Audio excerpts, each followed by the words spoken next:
Yes, good morning, good afternoon, good evening. Welcome back to Football Heritage TV. Let's do some admin, shall we? Find your nearest fire escape. Know where that is in case there's a fire. I can't be held responsible for that. And also, we've got Match Bingo up there.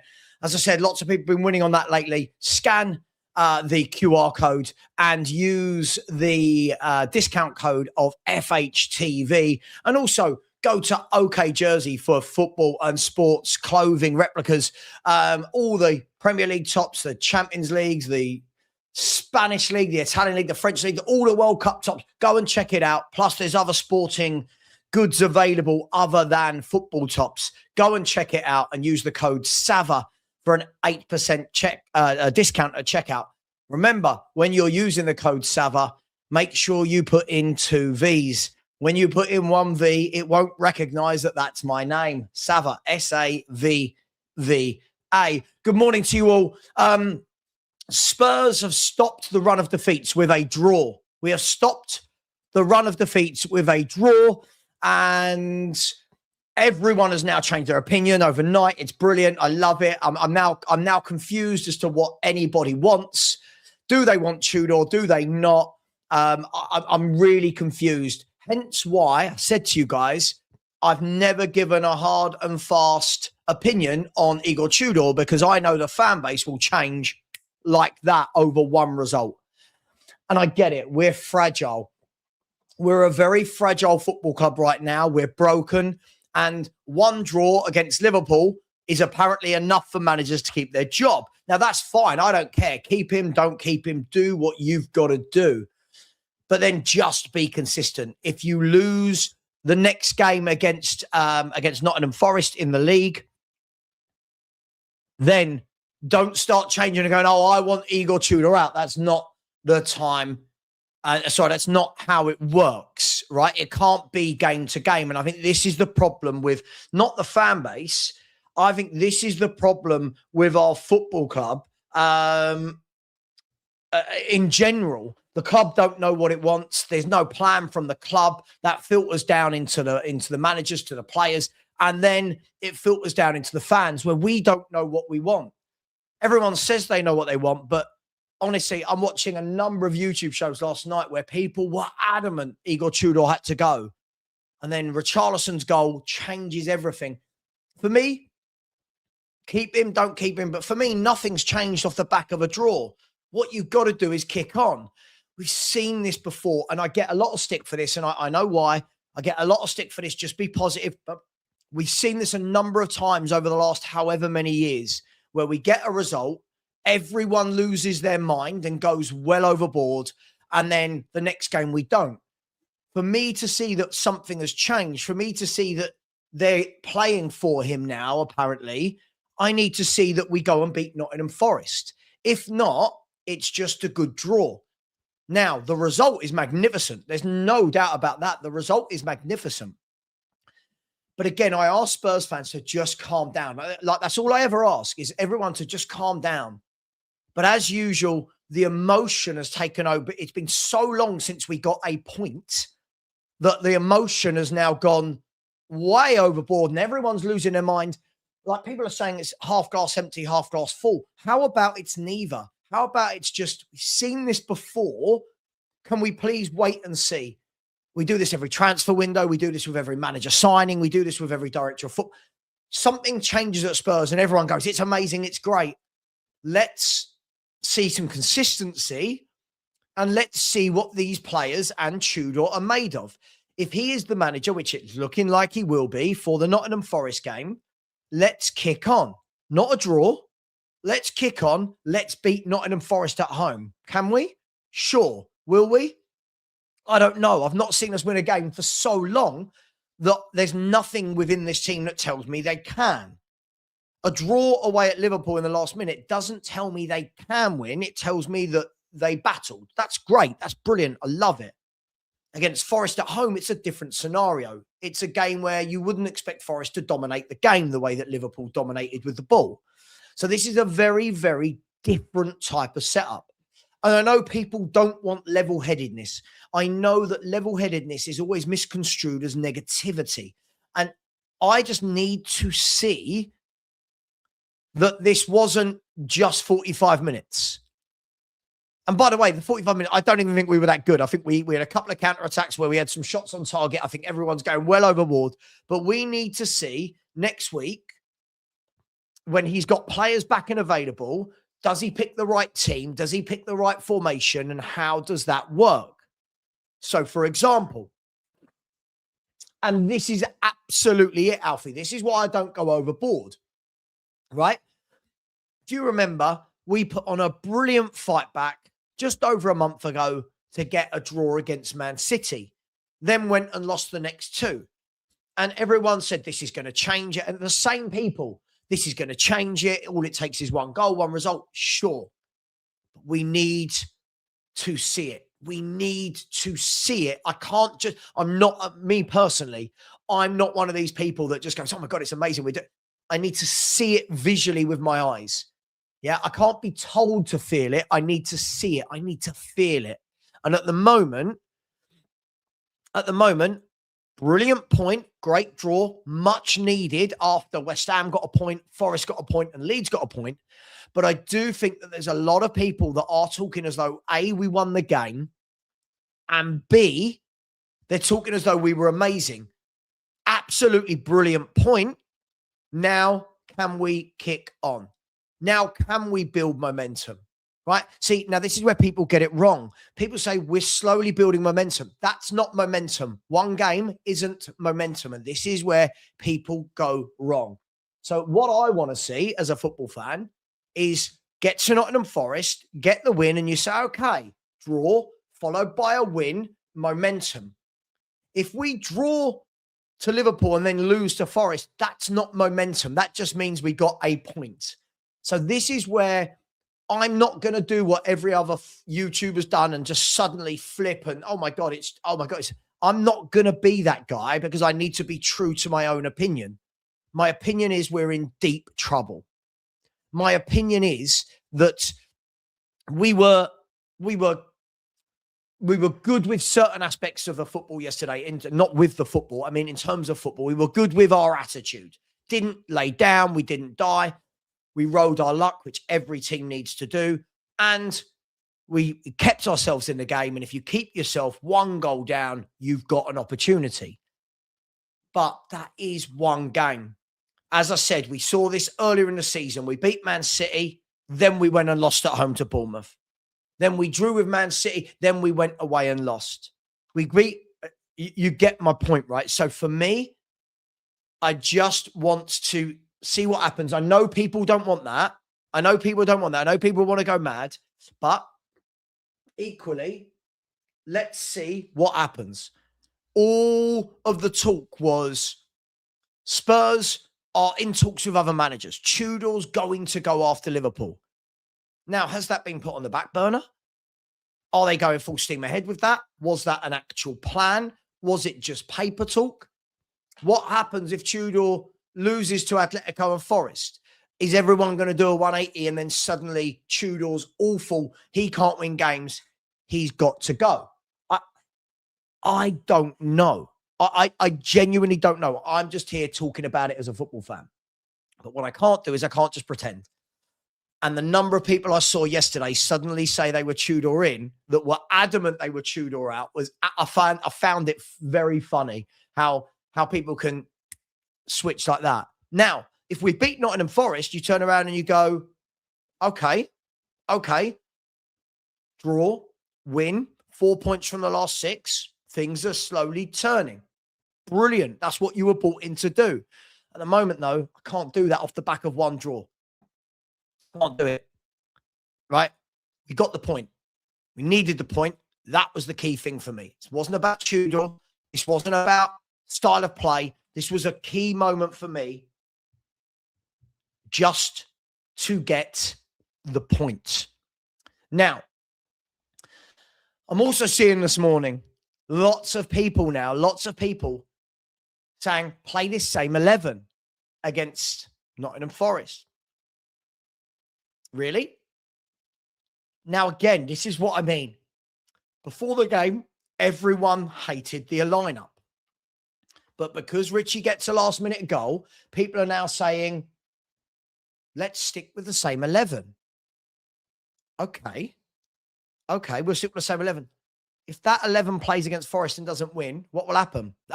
Tudor, he picked the wrong 11. And this is where I do think that everyone is changing their mind minute to minute in this football club. Nothing's changed for me. Nothing's changed. Point, good. We kept up with West Ham, Leeds and Forest. Good point. Now show us that something's changed. Now show us. Now this is what's going to be interesting with Tudor, because he's got players back. Now he's got decisions to make. Didn't have as many decisions to make against Liverpool, did he? Didn't really have anyone fit. So what's his decision going to be? Again, these are just silly comments. The doomsayers, I don't think anyone would have been happy if we lost yesterday. It's just a silly comment. It's a silly comment. Let's not, there are plenty of channels to go to. Yeah. Plenty of channels to go to if you want to say silly things. I don't do that over here, all right? I don't do that silliness. I don't do the whole, but VAR screwed us over. I don't do all that. It's nonsense. So the question I'm asking is, what does Igor Tudor do now for Atleti and for Nottingham Forest? You're going to have Romero back. You're going to have Van der Ven back, possibly Adogi. Gallagher's back. Paulinho's back. Basuma should be back.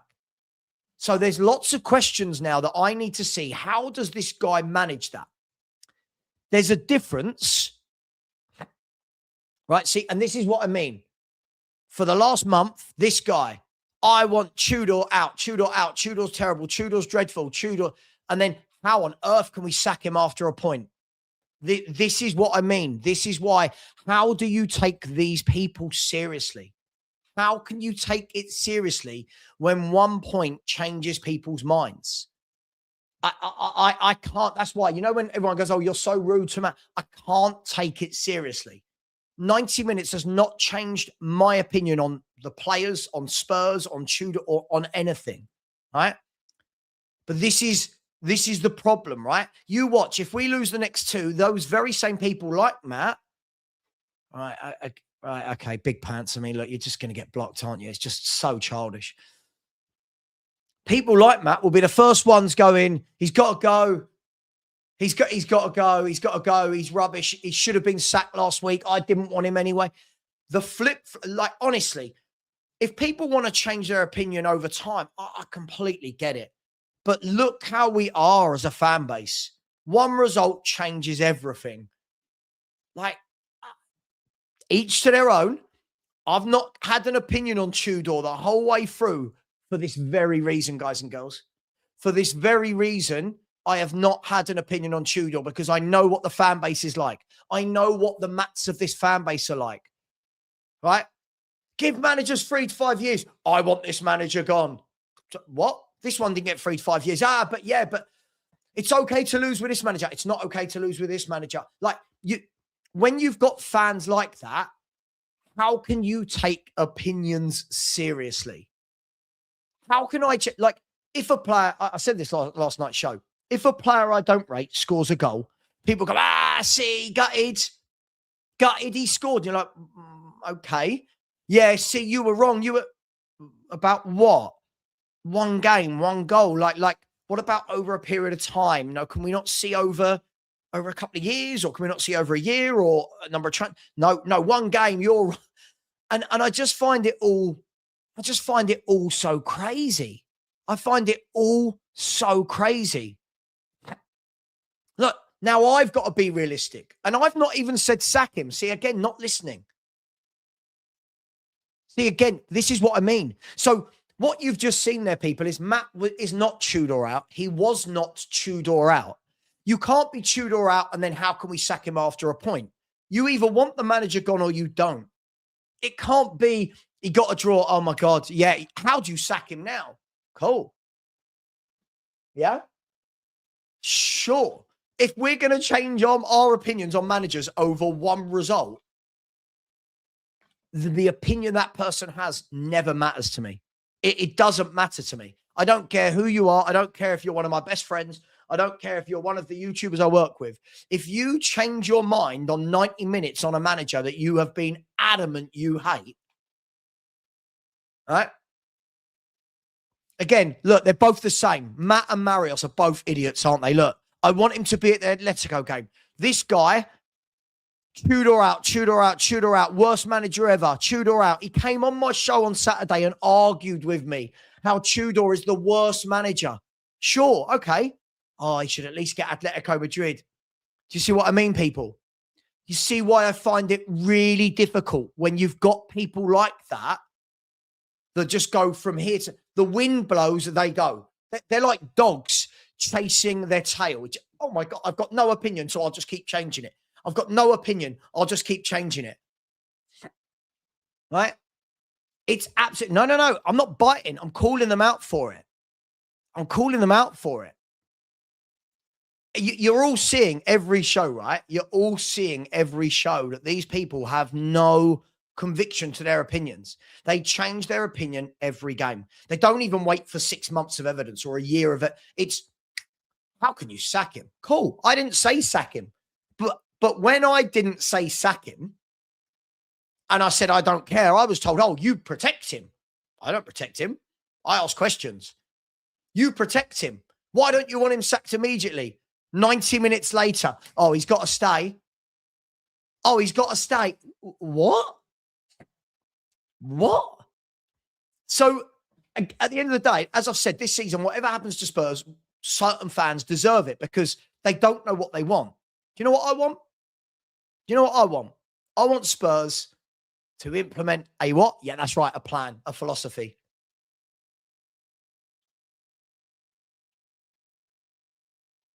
Philosophy.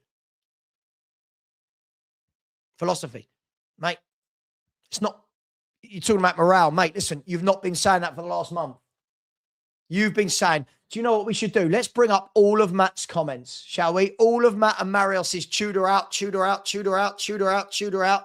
This is quite simply disgusting. Tudor out, Tudor out, Tudor out. And now both of them, as I told you they would, both of them know nothing about football. Yep, Tudor in. Okay, cool.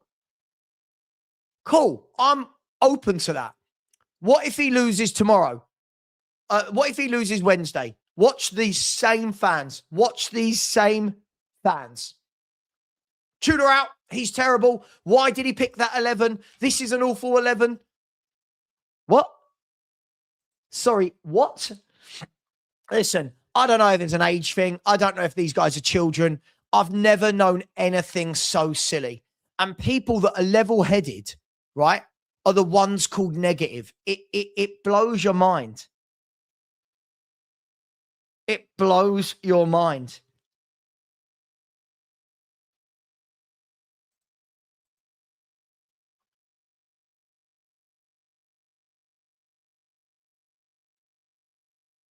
It's absolutely crazy.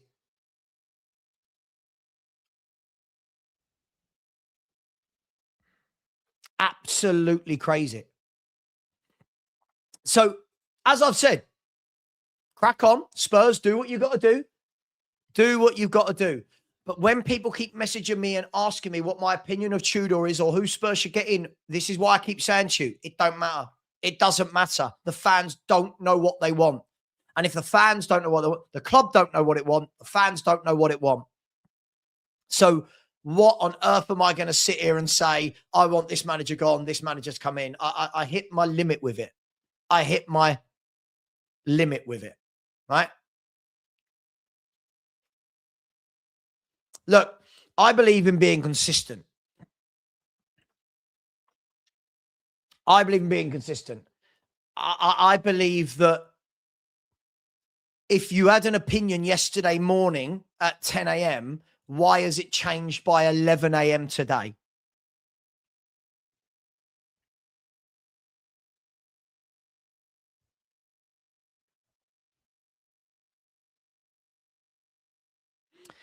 I've got comments. I'm not going to bring them up. I've got comments from certain people at 4:25 yesterday saying, awful team. Tudor's the worst manager this club's ever had. The same people by 7 p.m. going, told you we could get a draw at Liverpool. Told you this. Tudor's got to stay. And I'm at the stage where as a creator, I'm not quite sure what we're meant to talk about anymore. I'll be honest. I'm not quite sure because I ask questions. Right? I'm not giving opinions on Tudor. I'm not giving opinions on who should come in next. But this is where I absolutely massive respect, right, for Lubo yesterday. Lubo is asked, what would you do? Yeah, I'd still get rid of Tudor. I still want Redknapp and Frank in, and Redknapp and Defoe in, right? I respect that because 90 minutes of football, 90 minutes of football hasn't changed somebody's opinion. And you're absolutely right. Absolutely right. This is why...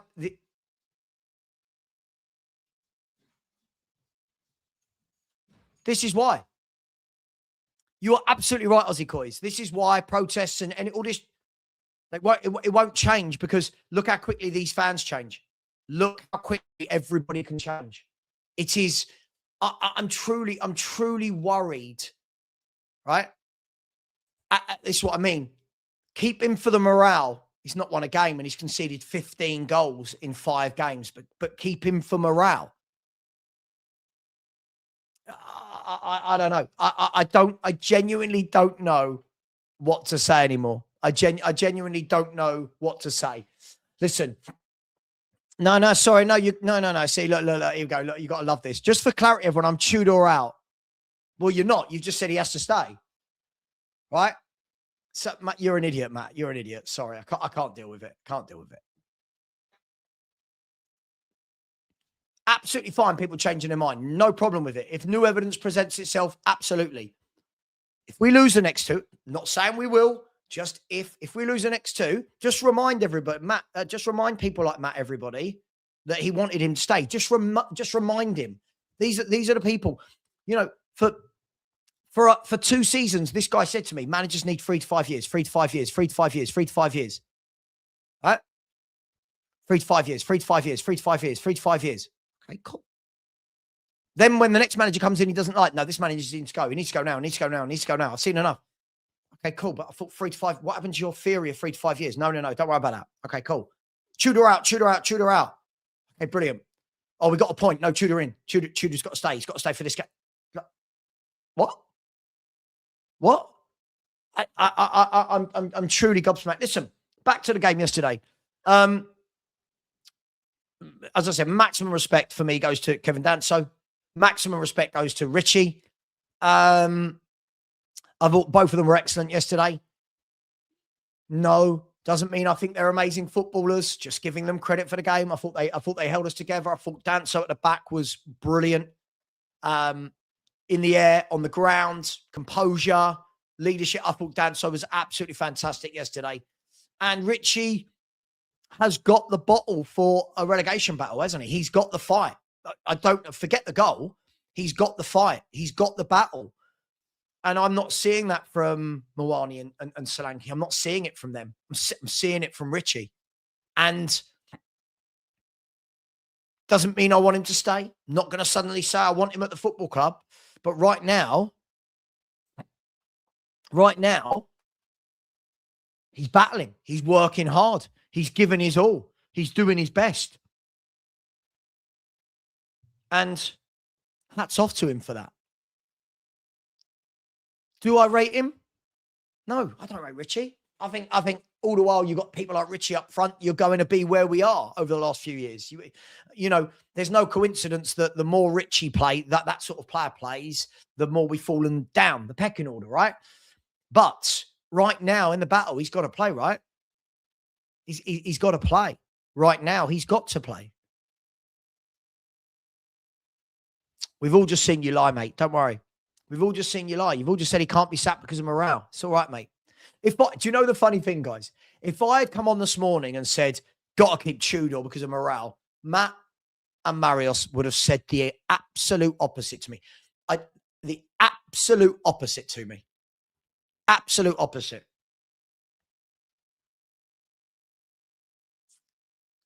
And this is an interesting question. This is a very interesting point. Big up, Angus. I hope you are well. And it very much looks like you boys are winning the league. I'm pretty sure, by the way, right? I'm pretty sure somebody, you know, came on my show the other day and said that Arsenal are rubbish. They won't win the league. And, you know, they're just currently sitting there 10 points clear. You've got to laugh, haven't you? And for me, where I think is funny, what I've noticed about YouTube is I think people get the words so wrong. The words they use, morale, right? Momentum. How can you have momentum from a draw? You can't have momentum from a draw. You have momentum through building up a number of games, don't you? You don't have momentum. You can't get spanked to Atletico Madrid, a draw at Liverpool. Momentum? Really? What, conceding 6 goals in 2 games is momentum? No. So I just find it very interesting. James, good morning, Mr. Flower. How are you? Yeah, mate, I'm good. I'm good. Listen, I've woken up as usual to a million YouTube comments and WhatsApp comments. Yeah. Of everything everybody's been saying for the last month about how they despise this manager and his tactics has now, it's gone, James. It's gone. And I'm just not sure as a YouTube content creator, I'm not sure what to say anymore, James, because everyone's just going to change their mind in 30 seconds. So where are you at with this? Like the whole Tudor thing? I think I fall into the middle, sitting on the fence a little bit, if you like. For me, I actually said you play Liverpool and then you play Atletico, then you sack him. So you give him the new interim or whoever, the first game is Forest, and I think that's a winnable game, if you like, whereas I think Atletico and Liverpool weren't. Sure. But the problem for me is that if you sack him now, it will be, well, we just won a game, we're on the up, who knows? You know, there's always going to be that what if. And if you don't sack him now, there's going to be, well, we've seen signs of it. You're right. So it is kind of a lose-lose situation. For me, I think we're going out Wednesday. So I would give him Wednesday unless you have a manager ready to come in. So, for example, a De Zerbi is ready to come in, Poch is ready to come in, Frank, whoever you want there coming in. If you've got someone coming in, then do it. If you haven't, then give him Atletico and say, all right, this is it for you. You either show us more of what we did against Liverpool, fight, determination that the players want to be playing for you, or you go. But isn't the worry if we had a plan, if like off the back of what you said there, I think if we had a plan, if the board had been working on something, I wouldn't want that to be derailed. And you know me, I was never Tudor in or Tudor out. I was Tudor don't care, right? But if they had a plan, surely they see it through and implement it. And they don't change that off the back of one point, right? Like surely, let's just assume, for example, hypothetical, James, hypothetical, right? Let's say they've been talking to De Zerbi this last week, just hypothetical. Yeah. And De Zerbi's up for it. He's like, yeah, cool. So when are you hoping to get me in? After the Liverpool game, we're going to get you in. We give you a week before Forest. Yep. Could you then turn around to De Zerbi on the Monday and go, actually, sorry. No, then that's my point. That's my point. Yeah. On the back burner, right? Like, I'm not sure. Right. So that's my point. So if there was a De Zerbi, whoever it was coming in, then you continue with that plan, that kind of roll of the dice, if you like. For me personally, I don't want another interim. I said it before, whether it's Poch, whether it's De Zerbi, we have to get a full-time manager. Because in my opinion, if the players are looking at Tudor as in, well, he's gone soon, who cares? That is a mindset for me. Whereas we've just picked up a draw. If De Zerbi has said right end of the season, what I would do personally is sign De Zerbi and release it. Get that good feel, get that vibe out in the open. Right, we have got a plan. The plan is De Zerbi. The plan is X, Y, Z.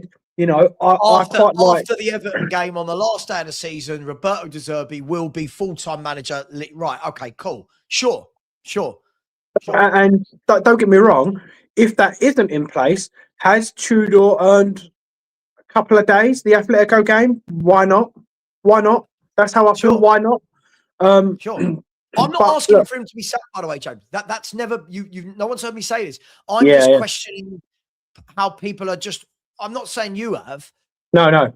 But many people have just wildly flipped, and I just think a really good point here for me, right, is one. I think it Spurs don't have a plan, and I think that's always been that's always been my biggest issue is that we never have a plan for anything, right? So, but I think Lee made a great point here, right? Big up to Lee. And I think this is interesting. He said, my worry is that Tudor changed it yesterday through circumstance. What if Tudor goes back to the same stance against Atleti and Forest that lost him 5 games? Now, this is interesting, James, right? Because against Atleti and against Forest, he's going to have 5 or 6 of those players missing back. If I'm not wrong, Van der Ven and Romero are going to be back. Paulinho and Gallagher are back. Basuma should be back. And Udogie apparently could be back, right? This is the worry for me from what I've seen from him over these last 5-6 games is when everyone's fit, he makes, not everyone fit, you know what I mean? When more players are fit, he seems to make very strange decisions. So that's why for me, I give him Atletico. And that was what I said. To be honest, the last 2 or 3 games, my stance on him has been, if he picks the right squad, I would keep him because you keep swapping every 3 games. We're just going to lose. For me, start picking players that can play in them positions, and then it's down to the players. For me, this time of point, I don't think a coach is going to do much. It's more down to the players. Can you get the players can perform in? I agree. Completely. So agree. In that term, if he picks the right team again, and I mean, who knows what the right team is? The right team is.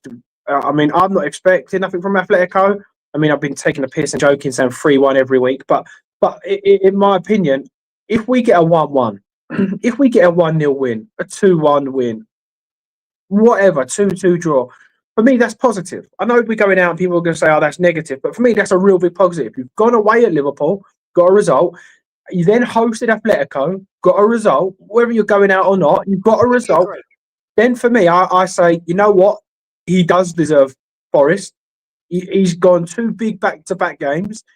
See what you can do, unless there's a plan. Other than that, I don't care. I don't think it matters.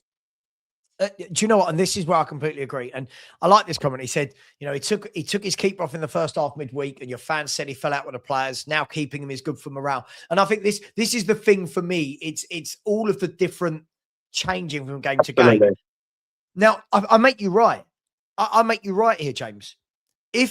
And again, this is someone who never said yes or no to Tudor, and I've not said sack Tudor. I'm just asking people to remain consistent. If Spurs can get listen, I think, we're going out to Atletico. Listen, with all the best will in the world, unless we beat them by 4 clear goals, right, we're out. Or 3 goals to take them to a decider. Now, Atletico, for me, do not look like a team that we are going to beat by 4 clear goals. They have goals in them as well. I think it will be very much like the first game where Atleti will control the game. And I think it's going to be about if they convert. And for me, I think the difference between yesterday and Atletico Madrid was I think that Atleti converted a lot of chances very early on and killed the game off. Liverpool didn't, right? Now, I'm not saying that's a bad thing. That's a good thing. For me, the Champions League now is the bonus game, right? Let's be brutally honest. Right now, it's the bonus game. I think we all know we're not winning it. If you can get a draw against Atleti, then go and beat Forest, that's momentum, James, right? Liverpool, Atleti draws, win against Forest. Suddenly, the grass is greener and we're all going, fair play. Well done, Tudor. This last 8 days, you've turned it round. You've stopped the rot. The worry is, what if the opposite of that happens, James? What if Atleti come to Spurs and batter us? What if we then get beaten 1-0 at home to Forest? Do you know what I mean? That's why I kind of started off with saying I sit on the fence a little bit, and I know that don't help anyone. But if there's a plan, you go ahead with a plan, right? Sure. That's the main thing. If De Zerbi's there looking to come in, then you go through with a plan, and the plan is the plan. If he beats Atleti, then or draws, then you have to kind of say, look, De Zerbi, and I'd almost have the adult conversation, because at the end of the day, De Zerbi's like, or whoever, I'm just using that because that's the name on everyone's mouth. Look, mate, he's just got us a couple of really good points here. Momentum could be swinging, and just say we feel that he should get the Forest game. Are you happy for him to take the Forest game? And have them kind of conversations. He may say, no, I'm in. I want to come in now. I'm saving them. Then fine, Yeah, but sure. you have to have like this whole notion of the one thing that I can't stand is this whole he said, she says. Oh, we believe that journalist until they say something else, and then I don't believe that journalist, right? Right, I agree. I agree. And I think Ornstein, everyone says, is absolutely top of everybody's kind of recommendations. Until he brought out the other day, he said something the other day about the club, and then everyone went, yeah, the club have paid him. And you kind of thought, well, hold on, you can't pick and choose him to being the most reliable man in the world. You tell us something you don't want to hear, now I don't believe it. So for me, all this falling out with people here, there, and everywhere, that may be true. After 4 or 5 days, I don't think it is true. It's such a hard one because there are so many bits and pieces to the jigsaw puzzle. It's not as straightforward as do that, don't do this, do that, don't do that. So, in my opinion, you almost have to ride the wave or go act on your plan. And so far, Tottenham Hotspur seems to have no plan whatsoever. So it would seem silly to sack him now and piss in the wind. Sure. No, listen, I completely get that theory. By the way, I'm just looking at Atletico. It's interesting. I'm looking at their game at the weekend they played, James. And off the top of my head, I can see it. I think Atletico made, I want to say, did Koke play against us? No, he was on the bench. Did he? Atletico made 10 changes.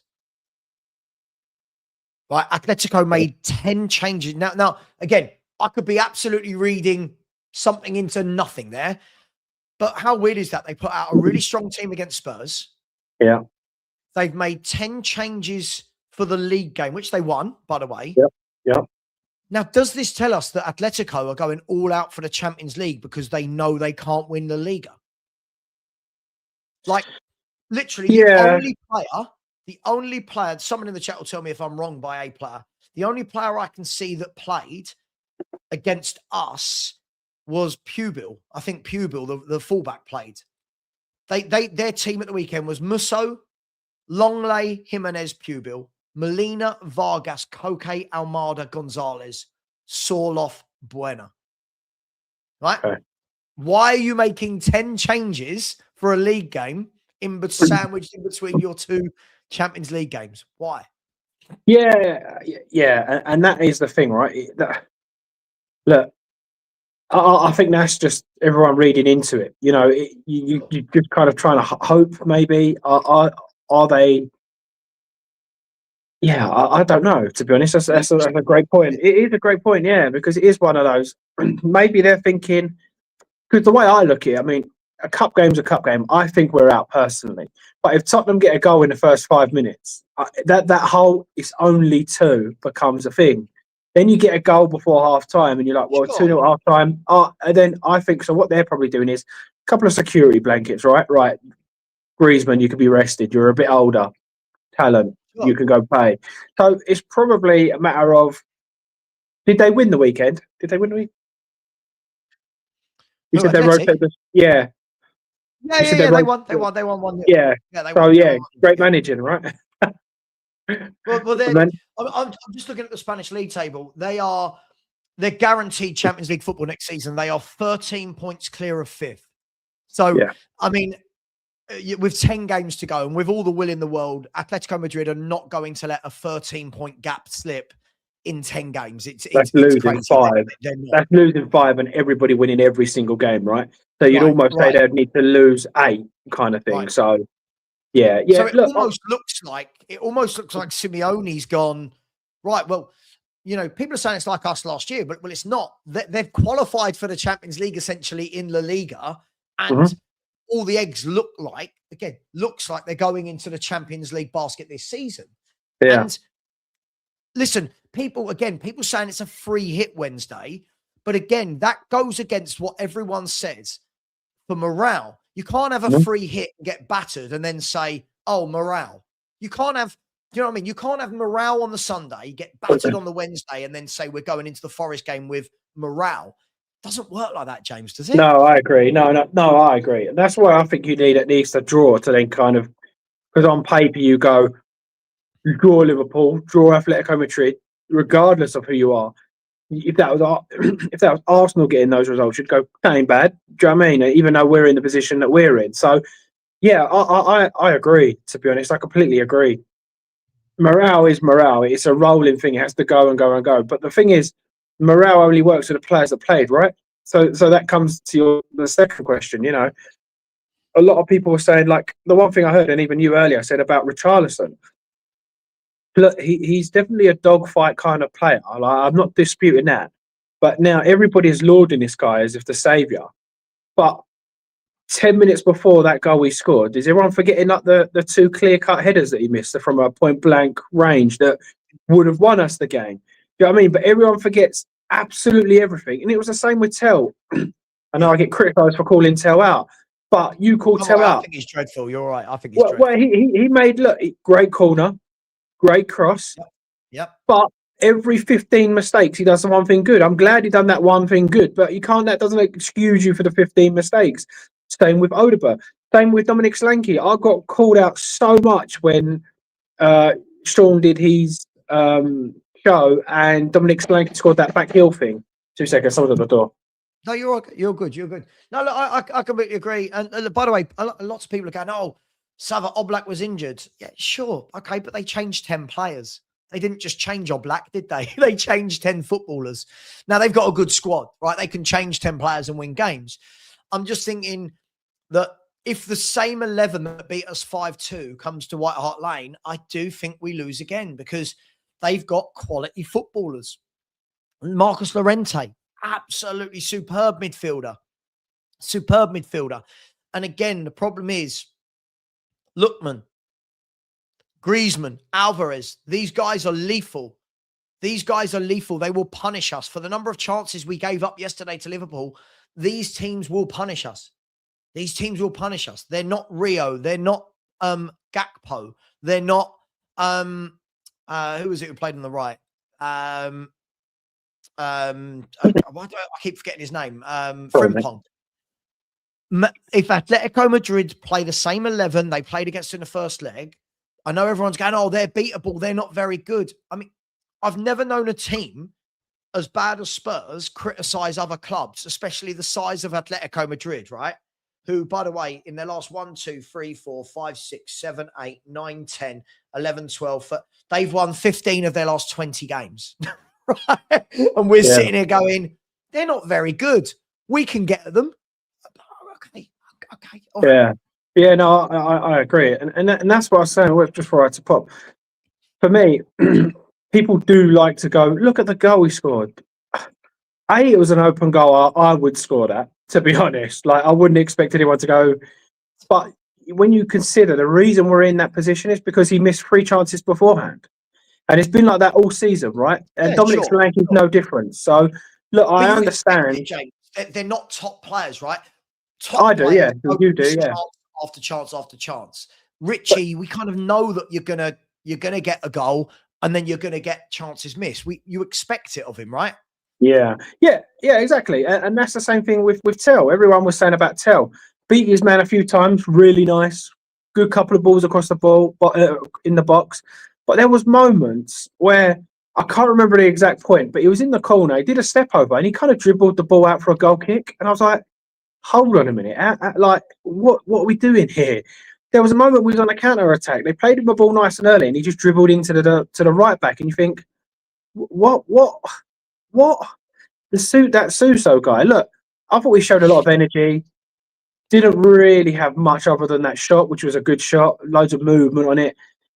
Again, I didn't see loads to say, yes, this guy's got to play. Sarr, for me, again, people go, for me, the last 20 minutes, I think Sarr was man of the match the last 20 minutes because it become one of those dogged end-to-end games where he needed to run everywhere. There's no control in a game. Sarr's brilliant because he just runs about. Absolutely, yeah. So the last 20 minutes, yeah. For me, the last 20 minutes, he was man of the match.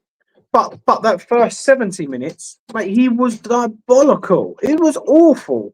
And it's the same with, like, you know, when people have their players, like for me, I think Vicario needs to go now. Like I said this months ago, made that stupid error cost us the goal, made some fantastic saves, and it was his pass at the end that helped us score the goal, right?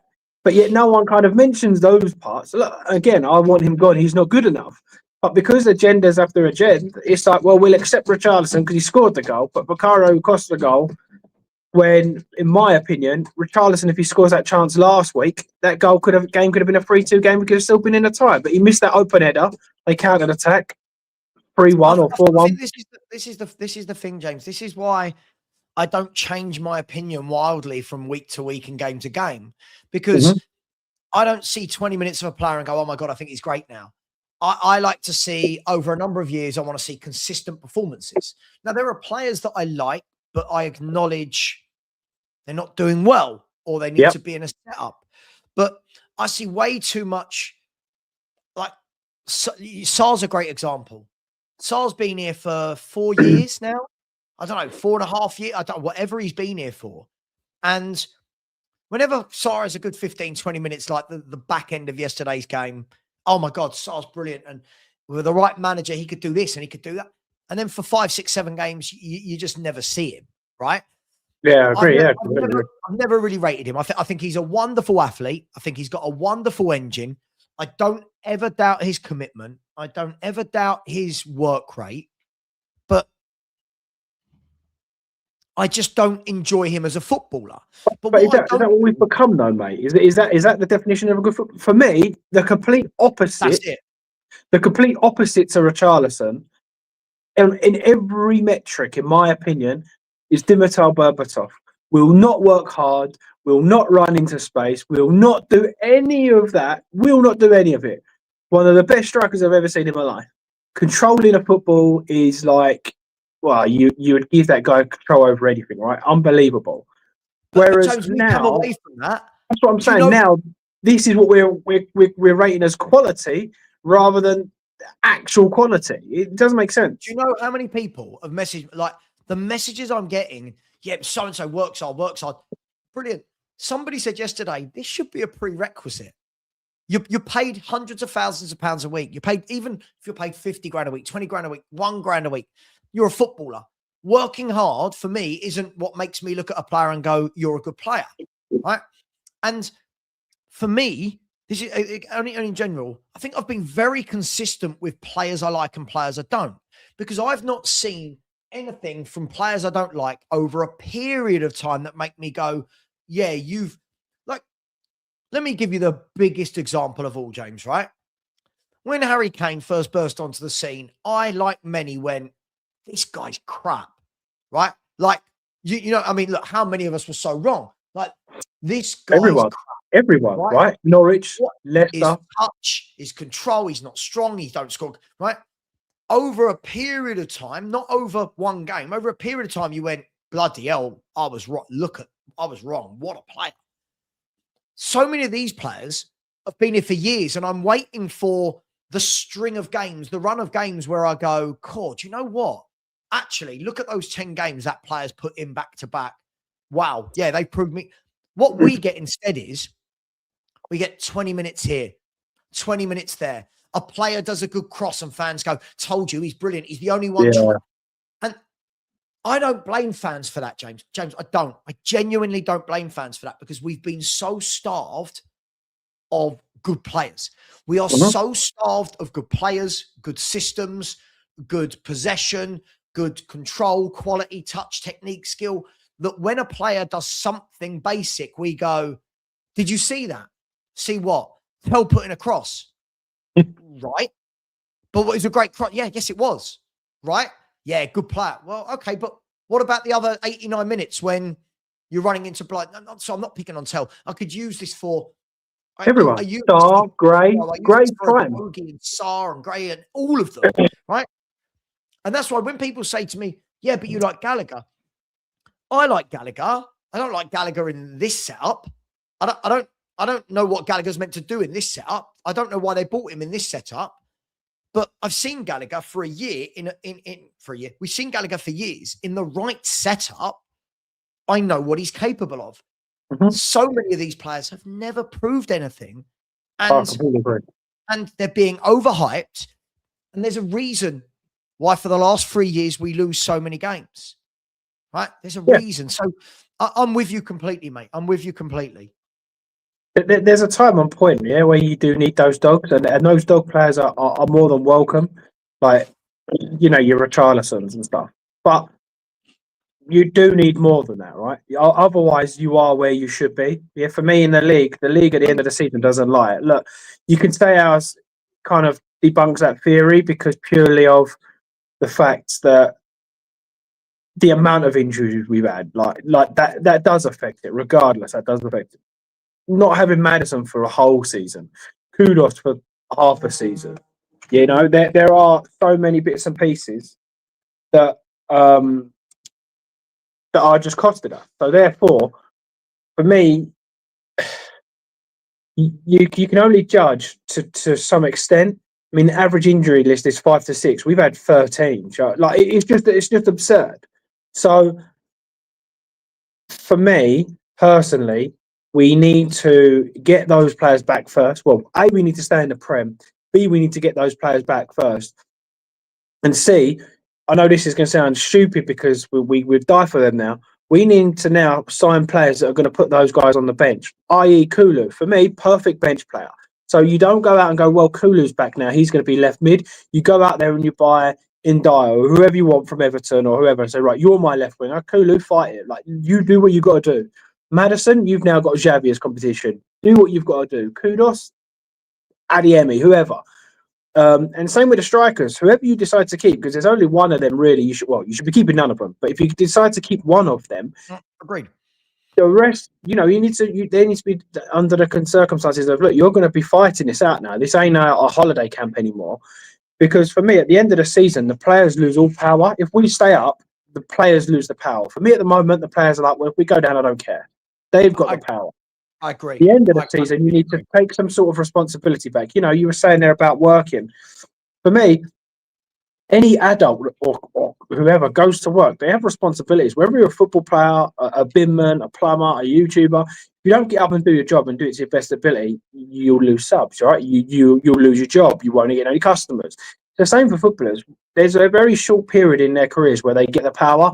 Last year of a contract, relegation. You know, if Real Madrid come out publicly and say we want that player, then all of a sudden that player becomes, you know, that player gets the power. But other than that, you need to make sure that you are the owner and you're in boss and you're in charge. And at the moment, for me, Romero's in charge. Even that whole kinky sub, it was Romero that went over, right? And was at a 10-minute he didn't have a conversation. He told him loads of stuff, and then they brought him off. So that for me is a change.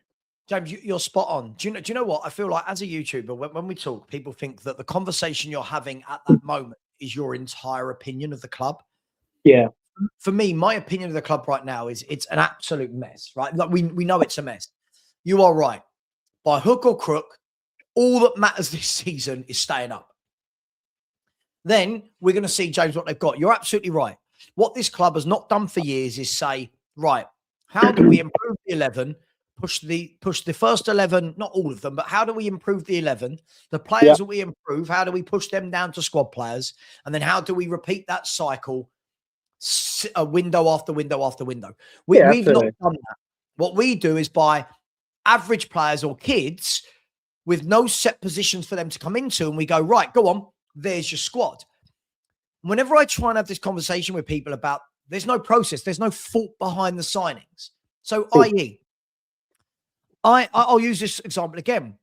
I like Gallagher as a player. I don't know what he was bought for. I like Simmons as a player. I don't know what he was bought for because, again, last few games he's coming on, we're seeing the guy play left wing. It's not a left winger. Yeah. Right? There are players where you go, yeah, you're a good player in the right setup. Tottenham with no plan, with no succession plan, don't have anything set up. So right now, when we're seeing 3 at the back 1 week, 4 at the back the next week, 2 in midfield 1 week, 3 the next week, 2 up front 1 week, 1 up front the next week, 2 wingers. This week, there's no wingers. when you're seeing that, you've got to turn around and go, no matter which players we rate or don't, I feel sorry for all the players in that aspect. 100%. Yeah, 100%. And that's me removing, oh, I don't like him, I don't like him, I don't like him. What I want to see is some of these players, I want to see, right, if you bring in a De Zerbi, a Poch, whoever it is, James, you know that they're going to go, right, this is my way of playing. This is my style. We don't change every single game. Right. Now let them put an 11 together with that style. Then we can say, you bought Simmons for that position. Okay. You bought Gallagher for that. You can't just buy these players for 5 or 6 different formations and go on. And that is where I feel sorry for Tell, Gray, Bergvall, Gallagher, Sarr. These people have been brought in to an absolute mess over the years, right? To an absolute mess over the years. And we don't know what they've been bought for. And again, when people are saying things like this, have a look. This is where our fans are at, right? We would rather, again, Gallagher is stifling the growth and development of the likes of Gray. How? Give me one example of how Gallagher has stifled Gray's growth. He's played about 8 games and 3 or 4 of them have been on the right wing. How? But my problem with that then is, what do you want for Tottenham Hotspur, right? Well, what do you want? Because if you want loads of kids to come through and you want to be a mid-table club and that's what you're after, then absolutely fantastic. Yes, that is the case. You know, Bergvall, Gray are getting stifled by those. If you want Vitinha to come in from PSG, are you going to complain that he's playing and is stifling the growth of Archie Gray? I've just picked one of my favourite. Whoa, what's that? I've just picked one of my favourite players, by the way, in Vitinha from PSG, as in I would die to have him in. So are we going to say, if we sign someone like that, we're going to say, but he's stopping the growth of Archie Gray? Or are we going to say, wow, what a footballer there? You know, and for me, again, the reason I was so on board with, I mean, I've wanted Gallagher for a few years now, to be honest. I like him. I actually think he's a really good footballer. But the reason I was on that sort of hype train, or whatever you want to call it nowadays, is I personally believed at that time that Pochettino, it seemed like Pochettino was the only guy coming back, right? It did seem like that in that circumstances. Right. So someone like him or De Zerbi, again, you've planned, we want a plan. It seems like that guy's going to come in with a Xavi, with a Maddison. Oh, they fit him perfectly. What a surprise. James, look how many Spurs fans, I'll bring Alex in a second. Look how many Spurs fans want Poch back, right? Yeah, absolutely. This is where for me, sometimes when people need to take a step back before they talk about their feelings, take a step back and think about the bigger picture. And I see so many people who comment that can't get there, right? Pochettino comes back. Whatever you, me, Alex, the chat, think of Conor Gallagher, what does Pochettino think of Conor Gallagher? Well, we know. He loved him. He made him captain. He talks about him with the highest regard. He fell out with Chelsea's owners over their willingness to sell Conor Gallagher for PSR. Whoa, what? Alex, have you... Hang on, let me just check who it is. Alex, yeah, there's a horrible noise coming from your... Yeah, no, Alex, you might need to log out and come back in. When you're not on mute, there's a really deafening noise. I don't know if you heard it, James. Yeah, it sounds like you're on a 3210. Yeah. And again, by the way, this isn't about just Gallagher. And I think people get lost in the one word they hear that is Gallagher. I'm trying to talk about players in general, right? Trying to have an adult conversation about players in general. Manager like Poch would come in, but a manager like Poch would come in, and what he would do is he will, as I said, get his 11 and go, right, this is the 11 how I want to play. Right, who can play in that position, that position? Okay, I've got these in the squad already who can. I need to strengthen here, here, here, and there. Mm-hmm. He would implement someone like Gallagher in the right position. He would have Gallagher as part of a midfield three that is allowed to go and be the box-to-box player. He won't ask him to be the DM. He won't ask him to be the number. He will ask him to be the box-to-box, get forward, grab a few goals, work back, Right? Fine. Problem is, now change the word Gallagher with any player you want. The problem is we're bringing the players in with no set position, with no set structure. So we bring in Gallagher. The only reason I'm using him as an example because we bought him what? He was the latest player to bought, right? We bought him in. Since he's been bought in, him, Sosa, all the new players from the summer, we have played 3-5-2, 3-4-3, 3-4-1-2, 4-4-2, 4-2-3-1, 4-3-3. And you're going, go there now, go there now, go there now. Now, not only that, James, it's not the same 11 players. So we're going, right, you're playing with him this week. Now you're playing with him that week. And a top manager will make sure that these players build partnerships all over the pitch. The right back and the right winger get to know each other. The left back and the left winger. The centre mids. Now, I've never ever said, this makes me laugh, I've never ever said that Conor Gallagher's the greatest footballer I've ever seen in my life. People go on like I have. But if you put him in the right setup with two midfielders that do the other work that midfielders do, you will see a good Premier League footballer. We've dropped him in. Go on, Conor, go and play on the right. What? Yeah, go and play on the right. Oh, hang on, what was I brought in for? Now, the mental thing about this is, Matt, I'm going to block you now because you're just being an idiot, right? Top clubs don't talk like this. Alex, I'll bring you in, right? Top clubs, Alex, don't talk like this. Top clubs don't say, don't sign me pros because we want all the kids to come through. Man City don't talk like this. Arsenal didn't say, don't buy Hincapi because he stopped Lewis Skelly's progression. Did they? Arsenal went, nah, let's go and get top footballers. This is the problem right here with Spurs. Our fans like this don't have ambition. We don't have ambition. Alex, how are you? My problem is with Gallagher at the moment. I think the problem is with the fact why the fan base are going at Gallagher is because we didn't get a attacking midfielder. That's the reason. I think they're having to go at the wrong player because he's came in as somebody that was technically the replacement for Johnson when really we should have got. Surely he was a I know, but I'm just saying we sold. When we look at what happened during the transfer window, I'm going back on what happened on the transfer window January, right? Technically, yeah. But I'm just trying to make the point of what's happened in that January transfer window. We got rid of Brendan Johnson beginning of the transfer window, right? Then next thing we did was get Gallagher in, right? Now, for me, Gallagher is an athlete.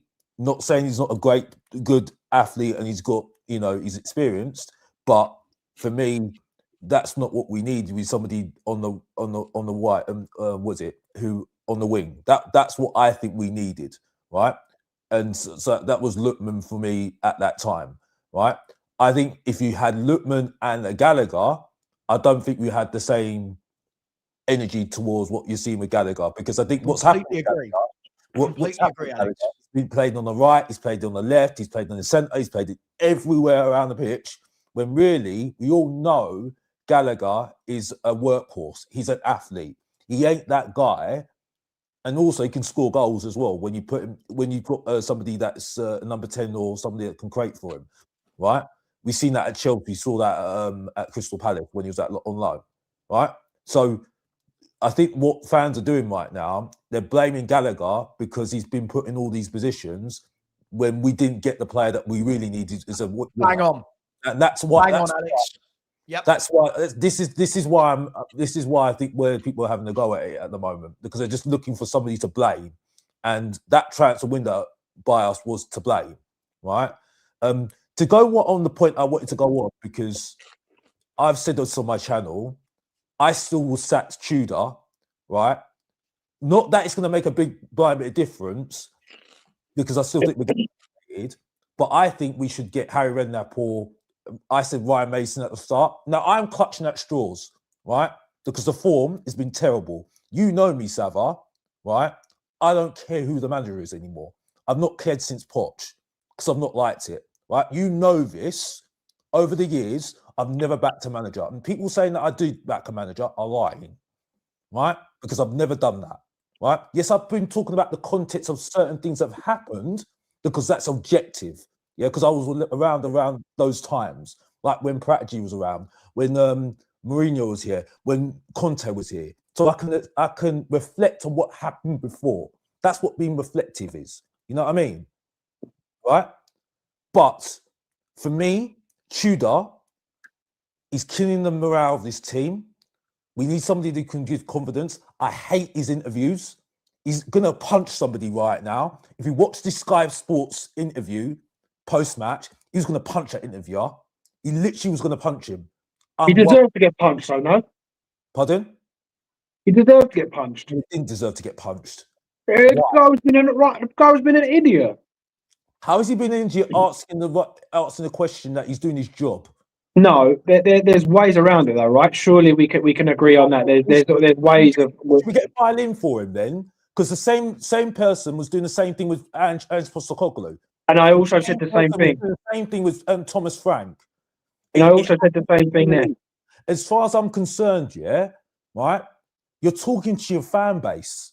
That's what you're doing, right? But you're not, though, are you? You have to answer the question, right? Well, yeah, but what? Why are we making excuses for? Who's making excuses? So at the moment, we need somebody, right, who's just going to galvanise the team, not draw it on him and make himself feel sorry for himself. He came in as a firefighter, right? A firefighter to get us out of trouble.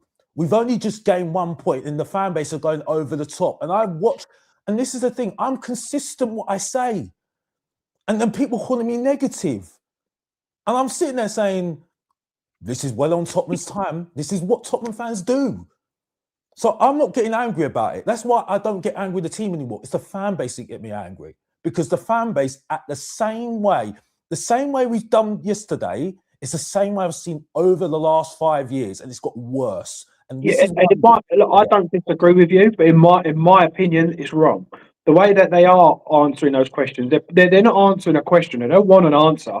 They're either putting pressure on, B, they're trying to spin a narrative. In my opinion, the thing that sells is the fact that Tottenham are going downhill. So they know conversation, talking about his job. They did the same with Ange, right?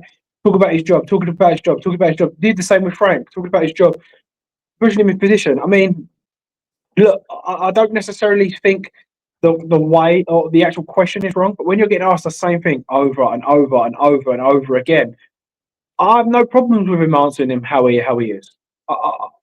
You're talking to the fans where he's already answered that question for the fans 15 times. But when you've lost 4 games in a row and you've conceded 15 goals, right, the questions are going to be asked because the facts because the question wasn't nothing to do with that. You've now spun a narrative to something else. When you've got stats like that, when you got stats at the beginning of the year, 0.5 points per game, that's relegation form, right?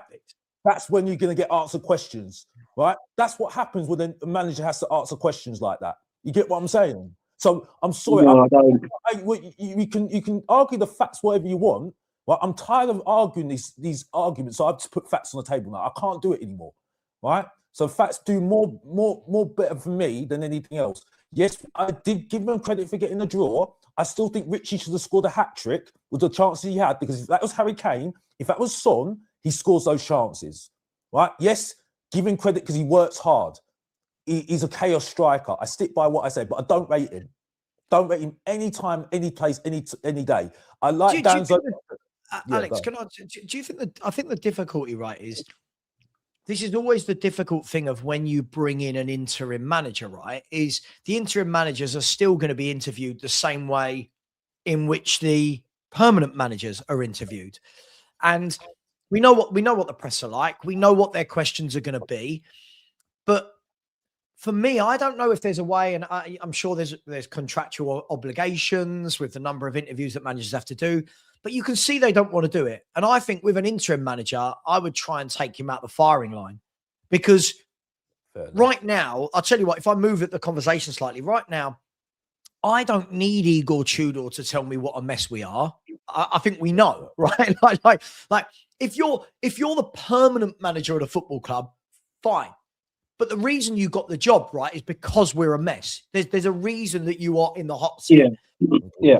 Now, I think they do too many, Alex. I think they do too many interviews. I think like it feels like every day, even when nothing's happened, it's now we're going to hear from Igor Tudor again. And here we're going to, and it's the same questions. And I get why they get frustrated with it. Equally, it's part of their job. They're paid very handsomely and there should be media trained to deal with this. But could this have anything to do with the fact, his frustration, that was he aware what he was walking into? No. Do you guys we know from afar he's looked in and gone, oh, Spurs are a big club. Oh, they're not doing well. Let me go and save them. But do you think he was truly aware, guys, of the magnitude of the issues at Tottenham Hotspur? So I thought he was aware of the issues. I don't think he was aware of how horrible, or I say horrible, how much he'll get criticised by the fans and the media and that side of things. So I think he probably knew the job was in hand. But the way I try to sort of imagine it is, if, for example, you've had a good day at work, right? Say you've hit all your targets, or you've had 15 million views, whatever it is, right? You've done all your job. Then in front of everybody at the end of the day, they go, yeah, but you was going to get fired before you had a good day. How'd you feel? And you're like, hold on a minute, mate. We've just had a good day. Yeah, but what do you think about next season? And are you going to be here for the next day? You're like, oh, I've just had a good day, mate. Like, and in fairness to the guy, it's been every single week or every single day for the last 2 weeks. Oh, you're going to get fired. How do you feel? What the pressure? And in fairness to the guy, look, I don't want him. Fairness, he said, I'm not answering no more questions that you ask me about pressure. Next question. So is the pressure getting to the players? I'm not answering no questions about pressure. And I actually think, you know what? Look, I don't think he's good enough for Tottenham. But at some point, we're all asking for a manager to come in and love the players and protect the players. I feel like he's doing his best in the respect of, like, trying to take them away from the human eye. They know they're making errors. They know, like, even the injury things. Yeah, but now you've got more injuries. Yeah, I know. I've never seen this before. Yeah, but how do you feel about the injuries? Never seen this before.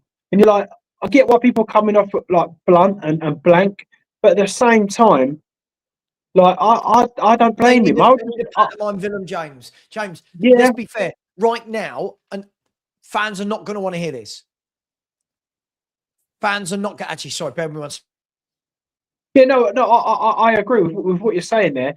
And that's what I said at the start. The one thing that sells right now is Tottenham getting relegated, right? The biggest story in Premier League history, or one of.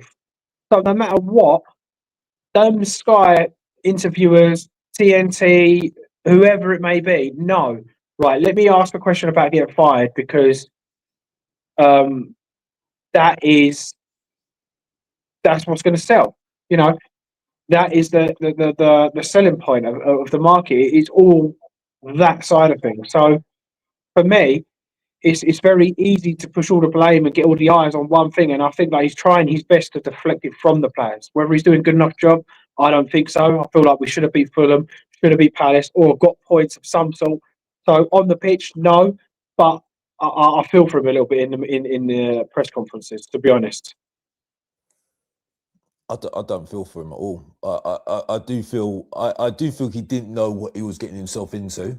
If that was your question, Savva, I didn't think he knew what he was getting himself into at all. Especially, I think 4 games in and the losses and what he was talking about during every single press conference. He was every single time saying, "This is bad. This is bad. This is bad," and he just continually kept on saying, "This is bad. This is bad. This is bad. This is bad." Right? Yeah.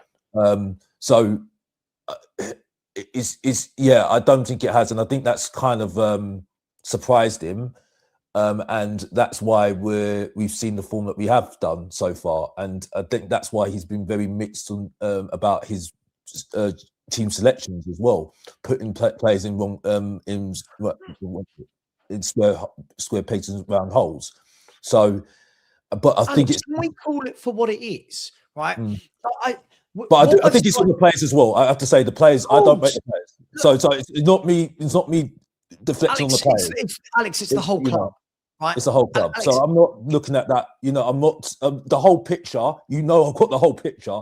I'm just looking at specifically this. We're talking about this at the moment. Yeah. You know what I mean? Look, Sticking to topic. That's do what you know I'm what trying I to do. find funny is like even now in the chat, I see people like it's the poor us syndrome. Oh, everyone hates Spurs in the media. They hate us. They've got an agenda. Guys, Spurs are a media dream because we're always a mess. We are a media's dream. I don't know if people understand that. When clubs are well run, well organized, they are not a media's dream, right? Because there's no sensationalism that comes from it, right? When you are not well, when you are constantly up and down and constantly sacking managers and your players are coming out and talk, and you know, when people go, oh, Romero, love what Romero did. Again, this isn't about whether you like it or not, guys, but love what Romero did. Brilliant. You know who else likes what Romero did on Instagram? The media. Yeah. Oh, Conte called out the club. We loved it. Guess who else loved it? The media, right? Ange Postecoglou fighting with fans. And we're going, yeah, he had the right to. Guess who loved it? The media, right? The media love it because we're a mess, right? When Spurs were under Pochettino during that spell and we were winning most weeks and we were second and third and fourth, the media didn't seem to hate us then.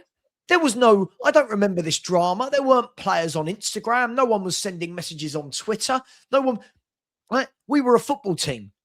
But the problem is we have been run as such a circus, right? That TalkSport, Sky Sports, BT, Love Sport, this sport, that sport, all sports, right? Yeah, JD Sports, all the sports, right? Everyone's going, what a fucking shambles that football club are. What a mess. Oh, hang on. Sorry, what's that? We've woken up this morning. Who said something stupid? Oh, Vinay said something stupid this morning. Let's jump on it. And then our fans go, oh, they hate us. Yeah, because we're a mess. We're an absolute giant mess, right? We say, let's protest. That will get the media's attention. But we don't now want the media's attention, right? We love what Conte did, but we don't want the attention that comes with that. You can't have it always, right? You can't. Look at Man United. Man United right now are getting no heat, are they, from anywhere? Have you noticed, right? You turn on TalkSport, guys. Who's giving Man U any heat? For the last 3 or 4 years or whatever, Amarim and Yadi, Solskjaer, look at the mess they were in. Look at the heat they were getting. Look at the heat they were getting. This club's a joke. Amarim's a joke. Players are coming out. Bruno's done an interview. He wants to leave. Marcus Rashford's done this. Højlund's done this. Garnacho said this on X. When those things get stamped out, the media quieten down. Right? And again, poor us syndrome. Poor us. It's Tottenham. This is our own fault. This is our own fault. We are a mess. They love reporting it. We love it. Don't pretend we don't. Sorry for the rank, guys. But don't pretend we don't love it. We're all on YouTube every day talking about it. We're all in chat rooms discussing it and arguing it. But we're going, if there's an agenda. Oh, VAR hates us. Refs, give over. We're a mess because of Spurs. We're a mess because we've been run terribly. The media lap it up, and I don't blame them. Sorry, look, see, but again, Phil, it's not about me being just as bad. You're one of the people in the chat going, they've got an agenda against us. No, they don't. It's like that. Like that yesterday, where people were claiming that Richarlison should have had a penalty for versus Van Dijk. That is never a penalty. Everyone was like, Van der Ven got a red card for the same thing. It's not the same thing. For me, that wasn't even a foul. That was good defending. That was 50-50. That was a good battle. But people are like, referee robbed us again. Oh, yeah, I get bored of that. So I try to avoid all of that kind of referee this, referee that. Yeah, I find it so boring, James. I'm so bored. I can guarantee you, every game something happens, Lubo go, did you see that ref decision? Yeah, what about all the corners that Liverpool should have had where the referee got the wrong decision? I don't care. Swings and roundabouts. I'm just, oh, God. But guys, we never want to face up to what the issues at this club are. It's always the media, it's the refs, it's VAR, it's this, it's that. They hate us, poor us. Why can't we face up to what we are? We're a mess. Yeah. We're a mess. And how do we get out of that mess? You implement a plan, you implement a philosophy and a structure, and you calm everything down. And then the media start going, oh, Spurs are turning the tide this year. I don't mean this year. Spurs are new manager. De Zerbi's come in, got Spurs playing. They're sitting sixth in the table. They're winning. They're doing well. Players look happy. No one said anything on Instagram. There's no protests. Yeah. Why can't we have that? Yeah. I agree. I agree. Before this game, it was rumours that we're looking at managers, and De Zerbi was the favourite. That was the thing, right. And I sat there and thought, we're not learning here, because why is De Zerbi going to come in when we don't even know what league we're going to be in at the moment? And this is where this is where I can't do this whole thing. It's just sporadic. I need a plan. You know what I mean? And there's no planning at the moment, right? Without being nasty about it, it's just no plan at the moment. No, so there's never been a plan, Alex. And this is where the philosophy, the identity, everything else is quite split too. You know what I mean? I give credit to Lubo, but I said the same that Lubo's saying, so I'm not going to give him too much credit. But you know, the fact that he said, you know, I'll sack the manager, because what does a game change? It doesn't change anything. It doesn't change anything whatsoever. You know what I mean? I think also we've got to give credit to Rain making that point about Gareth Bale and Harry Kane. You know what I mean? Because the fact that point was made and there were accidents, and now the thing that annoyed me so much about yesterday is that the tell argument comes up. Oh, he played well yesterday. He played well yesterday. I'm like, what are you watching?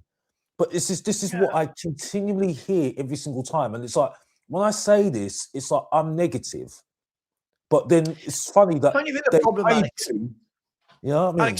Alex, don't you think the problem here is, like, if I talk about Tell, for example, just because you mention him, if I mention Tell, people go, why are you blaming Tell? And it's like, no, hang on. I haven't blamed Tell. I just don't think he's good enough. It feels like if you critique a player, people think you believe that player is completely at fault for everything that happened. Alex, you know my feelings on this squad. There are many of them where I just go, I've seen enough now. I've seen so much now of these. I've seen Bentancur for years. I've seen Romero for years. I've seen Vicario, Porro. I've seen Solanke, Richard. We've seen these players for years, right? It's not just the young players. For me, the whole blame at this football club is this is the squad that we've built with 3 or 4 different directors of football, 5, 6, 7 different managers. This is now 2 different CEOs. If you do not have a plan, and if you keep putting together a mishmash of footballers, I don't blame that we don't have a settled 11. I don't blame that we don't have a formation or a style of play, Alex, because we've not bought for it. But people turn around and they just say things like, you know, we don't play good football. Yeah, I wonder why we don't play good football. We haven't planned for it. We haven't bought players for that. But it's just mental. No. And on the back of this game, I don't see us beating Forest. I don't see us beating Forest because we've had 2 home wins this season. So I heard, I was on We Are Tottenham TV, circuit breaker, I was told. Circuit breaker, a draw. You know what I mean? Well, Alex, let's see if it is. Look, Alex, you and I can both agree on something, right? Yeah. We need to beat Forest. Do we both agree on that? We need to beat Forest. We both agree that as Spurs fans, we want nothing more than 100% Spurs to beat Forest. Yes, 100%. Right. Okay. So we're on that page before anyone does the whole, well, you don't want to be. For me, I've got to see it, Alex. People in my chat can sit and tell me all day long, but it's only Forest, but they're rubbish, but they're down the bottom, right? We've won 2 home games all season. So I need to see it that we beat Forest. I need to see that it's only Forest. I heard it was only Wolves. It was only Burnley. It was only Palace, only Fulham, only... Do you get my point? But By the way, Fulham, since we got beaten us, they've lost how many games? Yeah, I don't think they've won a game since they beat us, right?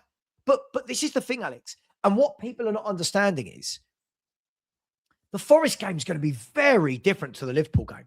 Very different. Liverpool are a team that we know are going to have most of the ball at Anfield, right? We know, it's like when you play Man City and Arsenal, you know they're going to have the ball. They're the better team, better players, right? And we were counter-attacking. Nottingham Forest are not that team. Nottingham Forest are well organised, well drilled, don't have a lot in the forward area, don't score many goals, but have a good back four. They won't be wide open the way that Liverpool were yesterday when we counter-attacked. So it's going to be a very different game. So what I need to see for Tudor, to go right back to the beginning of this show, Alex, what I need to see from Igor Tudor is it's okay doing that on the counter-attack against Liverpool when you've got no options of players because you're bringing on the likes of Ulasesi and Rousewell. But when you've got your players fit and you're the home team and you're expected to win, A, how do you set up? B, who are you dropping? And C, how are you setting up the team? Setting up the team. With Gibbs White and Anderson in midfield, who everyone's waxing lyrical about right now. Gibbs White scores goals. Right, Forest have got goals in their defence as well. You know what I mean? You know, look, they don't score many, Alex. I can't sit here and say Forest are going to score loads of goals. But we're not going to score goals. But I think they've got more. Very different game. It's a very different game, and you're right. Their midfield looks well organised, right? Gibbs White and Sangare and Anderson. They've got a bit of everything in that midfield three. I'm not saying they're amazing, but it's a well put together midfield three. Now, what we haven't got is we're shipping goals for fun. We are, whichever back four plays, we're shipping goals for fun. We only conceded one yesterday. I don't know how. Other than that, we are leaking chances. And now, Forest, their fans right now will probably be sitting there going, I don't see how we score. We're probably sitting there going, I don't see how we don't concede. I think this is going to be a very tight game against two very nervy clubs that know the ramifications for the team that loses this game are huge. And the rewards for winning it are huge. But what I can't do, Alex, is I can't just sit and pretend after not winning for 12 league games that suddenly I'm going to go, we win that. I've seen nothing to suggest we can win games for months. For the whole of 2026, I've seen nothing to suggest we can win games of football. And people are going, you're negative. We'll definitely win. Will we definitely win? Like I don't know. No. I've got to go, but I totally agree with what you're saying, because I've been saying it, Savva. We've been saying the same thing, because I'm not immune to what's happened before. I can't lie anymore. You know what I mean? And I do feel that Forest, I don't think we're winning against Forest, in my opinion. I don't think we're winning against Forest because do you know when I'm going to make a prediction on that game, Alex? What, when? I'll make a prediction on that game when I see the team sheet. Because fair enough. Yeah, cool. I can't second guess this manager anymore. I have no idea what this manager's going to do. I want to get people keep going, are we going to beat Forest? I want to see what happens with Atletico, i.e., who else gets injured, who's rested, what the score is, what's the morale, because apparently morale is getting 1 point at Liverpool. Then at, I don't know, what time we play them, 2:30? Yeah, something. Yeah, 2 o'clock. 2 o'clock, I think. Right, it is. 2 o'clock. When the team is announced at 12:45 p.m. on Sunday, I will give my prediction of what I think the score will be. But I can't just be like these people. These people in my chat, they're the same people every week, Alex, that have told me we're just going to win, we're just going to win, we're just going to win. They keep getting it wrong, and they keep telling me I'm negative for not predicting wins. So I'll get the same thing anyway, because I got the same thing when I mentioned I wasn't that bothered, because I'm consistent. So I can't. I'm not that guy. I just don't understand why I can't. I respect people's opinion, because there are some people out there that respect my opinion, but I've put things in. I put my video out, and they're saying to me, "Why are you not giving a match reaction of please, because we got a draw, because that's what a match reaction is." I'm like, sorry, what is this? I'm supposed to be giving an opinion based on what I've seen so far in this Premier League, and based on what I saw yesterday, Liverpool are bad. They should have scored their chances. We should have scored goals because shots on target. We had more shots on target than Liverpool. Basically, why I say that Richarlison should have scored more goals with the chances he had, and for me, that's not a basis to say to me we're back. It isn't. It just isn't. It's not. But the way that I'm hearing some of these fans right now is going. But this is what I expect, Savva. If I'll be silly to behave like I haven't seen this before. If I'm behaving like that, I'm being really silly. Alex, you are spot on, right? I said yesterday before the game yesterday, right? I said, if Spurs manage to get a draw today against Liverpool, watch how suddenly everyone goes to ultra positive and suddenly everything's great. We're beating everyone. I watched Sean's show last night. Big up Sean. And all of his guests, other than Lubo, went, Atleti win, Forest win, this win. And I'm like, what? Like, I want it to happen, Alex, but where has that sudden confidence come from that suddenly we can't win for 3 months and then suddenly we're just going to rattle off win after win? And this is where I find it crazy. Like, I'm expecting us to put 2 to 3 past Forest. We'll take a 1. Like, Spurs don't put 2 to 3 past anybody. Spurs are not the goals. Who's going to score the goals? Romero and Van der Ven might score the goals, maybe, but other than that, you talk about top goal scores. But Alex, that's not saying that we can't put 2 or 3 past Forest. But the point is, it's how we go so quickly from no wins in. I mean, it's been 3 months since we won a game of football, Alex. Right? It's been 3 months since we won a game of football, just roughly 2.5, 3 months, and suddenly we're just going to sweep aside teams. And it's like, I need to see that evidence. You can't just tell me it's going to happen when you've got no evidence to suggest that's going to happen. It's truly. It is. But this is why I think we deserve to get relegated. This is why I'm not bothered if we get relegated, because on these points, we're never going to learn. And listen, Savva, I love my club. I love my club, right? The definition of me loving my club, I love them to bits. I love them as a club and what they used to be. But for me, this the way it is at the moment, this ain't going nowhere for me. And staying up, we're going to see the same things. And I've got look. I don't want to go down in any way, shape, or form, right? But again, I just think our fans don't learn. It's Forest, not Man City. We've won 2 home games all season. I am not saying, Alex, I'll say it loudly because I know some people are stupid. I'm not saying we can't beat Forest. I'm not saying that. But what I'm saying is it's been so long since we won a league game. How can I literally just turn around and go, we're definitely winning this game? I'm worried, right?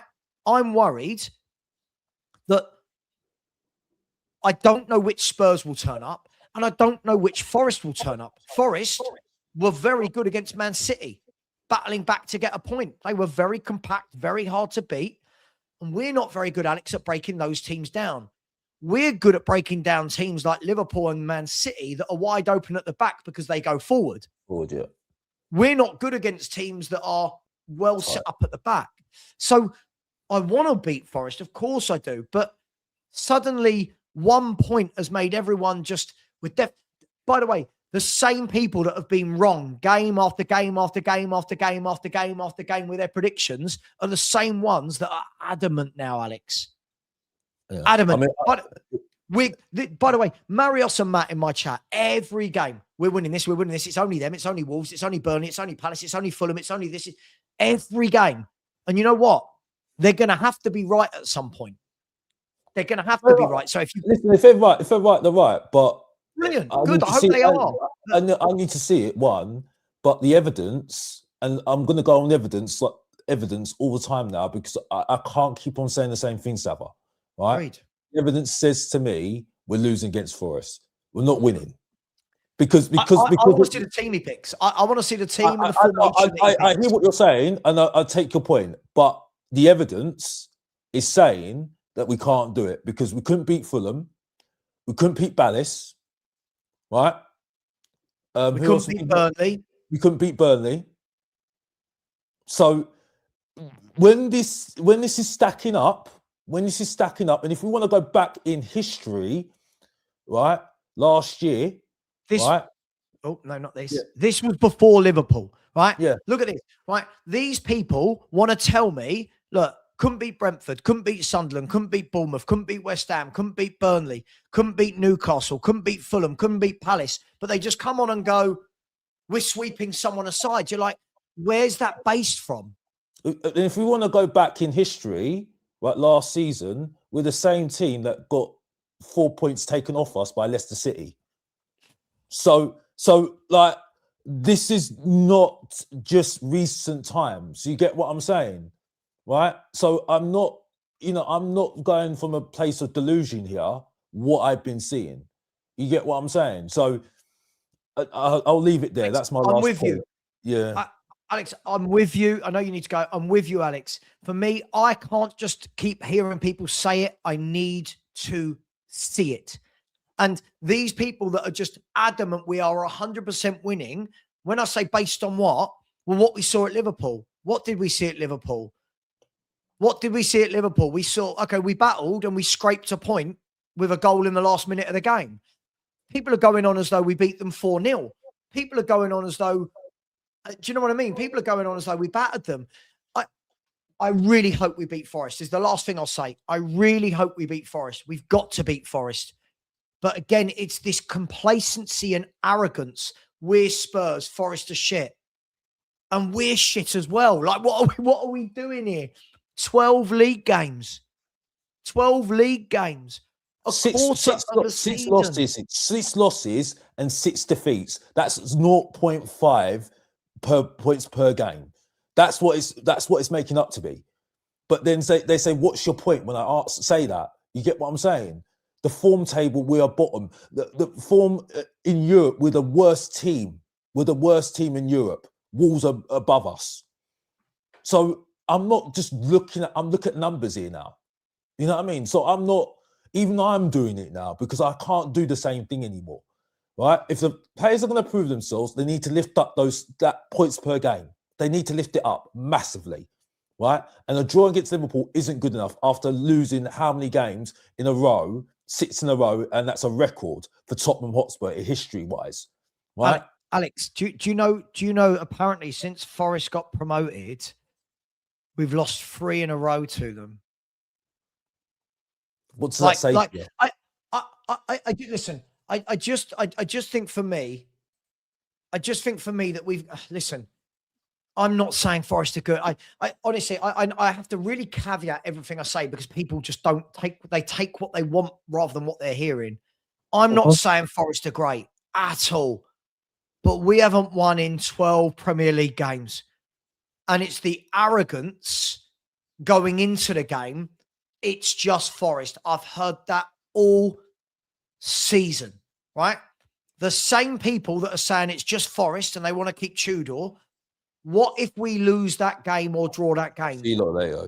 Yeah, see you later, Alex. Yeah, so yeah. I mean, I just look, James. I want to beat Forest. I do. I'll say it again. I really want to beat Forest. Forest are well organised. They're hard to beat, but they don't score many goals. I don't think we're well organised at all, and that's my problem in this. My problem is I think they're gonna probably let us have a bit more of the football than we used to, but they're well used to dealing with that. Yeah. So for me, look, this whole notion of Richarlison, Solanke, Xavi, all of the above, they're going to have to step up, right? That's the only way we beat these guys, yeah? They're going to have to step up. We're going to have to, hopefully, that they've instilled a bit of fight, determination, a bit of belief, whatever you want. And hopefully we can stay up. That's all I can say. But it has to, these so-called players that are now getting praise need to start backing up what they've been doing, right? They can't just go, oh, yeah, score 1 goal against Liverpool and go missing for 3 weeks. That's why we are in the position that we're in, right? Same thing with, people are saying, James, Yeah, we are no. not a humble fan base. So the same thing goes with the likes of like Tell, right? They're going, oh yeah, look how good he was. He done this, he done that. Well, he ain't going to be able to have all of those missed chances. He ain't going to be able to get away with 2 crosses as a game and do nothing else, right? He's going to have to perform consistently now. It's going to have to be an assist the weekend or a goal the weekend, and then we can kick on from there. And then people, not just like press and stuff, the fans will actually go, fair play, got a goal, on to the next one. Fair play, got an assist, on to the next one. You notice, James, we never do that. And I do need to wrap up the show in 3 minutes, by the way, because Stanley has his dog training at 1 o'clock on a Monday. Fine. He little git. We never do that, James. Like the way I took yesterday for me was, it was relief. Phew, we got the point. We scrambled over the line. Brilliant, right? Move on. Right, what we doing? The way you're watching YouTube shows, I'm thinking, have we just won the FA Cup? Like we are that thirsty. It's like you've chucked someone in the desert for 24 hours. They've had no water, and then someone turns up with a shot of water. Right? That's Spurs fans. Brilliant. Be positive. It was a great result. Great result. Right? But now move on to the next game. Not all of this arrogance. It's only Forest. They're shit. No, yeah. We haven't won a game in 2026. Just stop. Yeah. For me, again, it was same with what you're saying. How many Forest players get into our 11? What 11 do we have? Yeah. What the 11 we put out yesterday, most of Forest players get in. What are you talking about? Stop this. This is Oh, you've got to block you for good, mate. You're just ridiculous. You're God. Yeah. Stop. You've got to have a bit of like mentality about it. Do you know what I mean? Like for me, when we I think that was the first goal I've almost cheered in. Well, it's probably, I can't remember, but it was more of a fucking please on to the next one. Let's get something going, please. Kind of more than a right. We're winning the rest of the games. It was more of a please. Let's say that we've built a bit of hope. Please say the players want this. Please say we're going to get a result. More than we're going to go there and smash it. I mean, this whole who have they got? Mate, Morgan Gibbs-White and Elliot Anderson, for me, are 2 top 4 players. I don't think we have any top 4 players in our squad at the moment. So straight away there.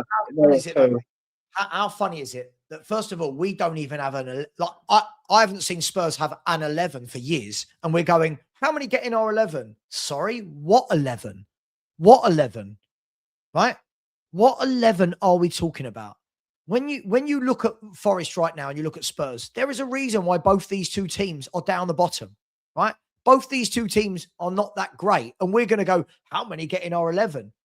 We haven't won for 12 games.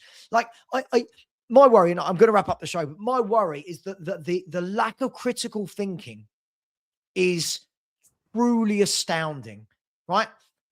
Forest have some good players. We have some good players. Both squads, though, are where they are for a bloody reason, right? Both of them are where they are for a reason, right? Again, what we'll have is everyone will just go, oh, Van de Ven and Romero, much better than Milinkovic and Murillo. But again, based on what? But just because we think it, right? Ollie Aina, Nico Williams. Why are our fullbacks better than Ollie Aina and Nico Williams? Based on what? Based on what we've seen, they're not, right? Anderson, Sangare, Gibbs-White. The argument of this 11 v that 11 is so childish and dated. It's ridiculous. How many get in our 11? That's not what football is. It's about a team. It's about a structure. It's about a plan. It's about a philosophy, right? This is why I hope, I'm going to end on this. This is why I hope people like Matt deserve relegation, because they don't understand that we don't have any of that. I watched Forest yesterday. Forest don't score goals, right? They don't, but they are organised. They are a team. They are a team. I watch Spurs. We are all over the place. We are all over the place in our defending, in our midfield. We've got no pattern out wide. We've got no pattern up front. But yet we sit here and go, it's just Forest. They're shit. How many of their players get in ours? James, it doesn't even matter that these fans see for 3 years running, we've averaged 16th in the points table. But yet every one of our players is good and everyone else's is shit. Those arrogant fans deserve relegation. I'm saying it. I don't care if it pisses them off. Those arrogant fans, they deserve relegation. They deserve it. Right? This isn't, sorry, I'm ranting. This isn't Nico Williams v. Jed Spence. This is such a childish way of looking at it. How does Nico Williams partner with Milenkovic? That's what the team will care about. How does Aina complement Murillo? How does Anderson work with Sangot? This is what our fans, they don't get. We've never built those partnerships. We're not building a team. And they go, oh, on paper, our 11 doesn't work like that. Just shut up, right? Just shut up. This guy, he's got to be blocked for good. He's an absolute dick. It's James, thank you very much for coming on. Really appreciate it. Sorry, mate. I get so frustrated because it's just our fans don't learn. We never learn.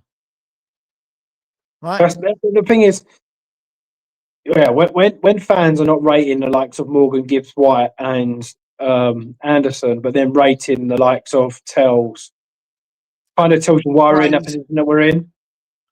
You look at that idiot Matt. All show we've got to build around Gray. Don't bring in players to play instead of Gray. In the same breath, that wouldn't want a Morgan Gibbs-White or a Sangare. Or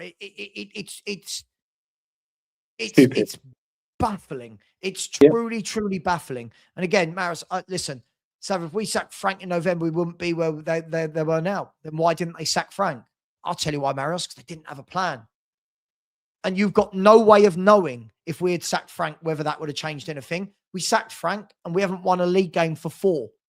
So again, you can say these things, but you can't engage that. By the way, this is the person at the weekend who thought Papa Sarr's a technically gifted footballer.